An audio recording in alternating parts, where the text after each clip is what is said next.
पौष मास के 7वें अध्याय में भगवान विष्णु की भक्ति, संयम और दान का विशेष महत्व बताया गया है। यह अध्याय बताता है कि कठोर सर्दी और कठिन परिस्थितियों में भी यदि मनुष्य श्रद्धा, नियम और धर्म का पालन करता है तो उसे जीवन में कभी अभाव नहीं होता। कथा का प्रारंभ। प्राचीन काल में धर्मपुर नामक नगर था। वहां सत्यव्रत नाम का एक निर्धन किंतु अत्यंत धर्मपरायण ब्राह्मण रहता था। पौष मास का आगमन होते ही वह नियमपूर्वक प्रातः स्नान करता, भगवान विष्णु का स्मरण करता और दिन भर संयम में रहता। उसके पास धन नहीं था, परंतु श्रद्धा और विश्वास अपार था। पौष मास का व्रत। सत्यव्रत ने पौष मास में यह संकल्प लिया कि वह प्रातःकाल ठंडे जल से स्नान करेगा, भगवान विष्णु की पूजा करेगा, निर्धनों, ब्राह्मणों और असहायों को यथाशक्ति दान देगा, मन, वचन और कर्म से पवित्र रहेगा। कठोर शीत के कारण शरीर कांप उठता था, परंतु उसकी भक्ति अडिग थी।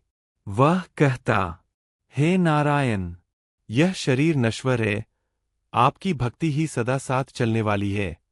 परीक्षा का समय।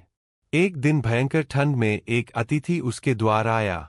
सत्यव्रत के पास देने को कुछ भी नहीं था, केवल एक कंबल था जो उसकी पत्नी ने सर्दी से बचने के लिए संभाल कर रखा था।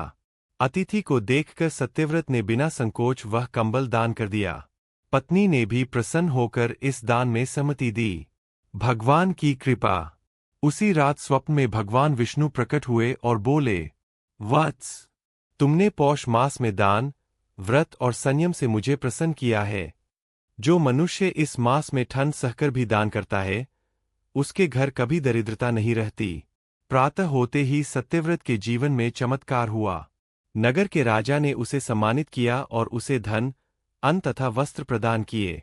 उसका जीवन सुख समृद्धि से भर गया, परंतु उसका मन अब भी विनम्र और भक्तिपूर्ण ही रहा। अध्याय 7 का फल। इस अध्याय का संदेश है कि पौष मास में दान का फल अनेक गुना बढ़ जाता है। सर्दी में किया गया दान सीधे भगवान विष्णु को प्राप्त होता है। संयम, सेवा और भक्ति से जीवन की हर कठिनाई दूर हो जाती है।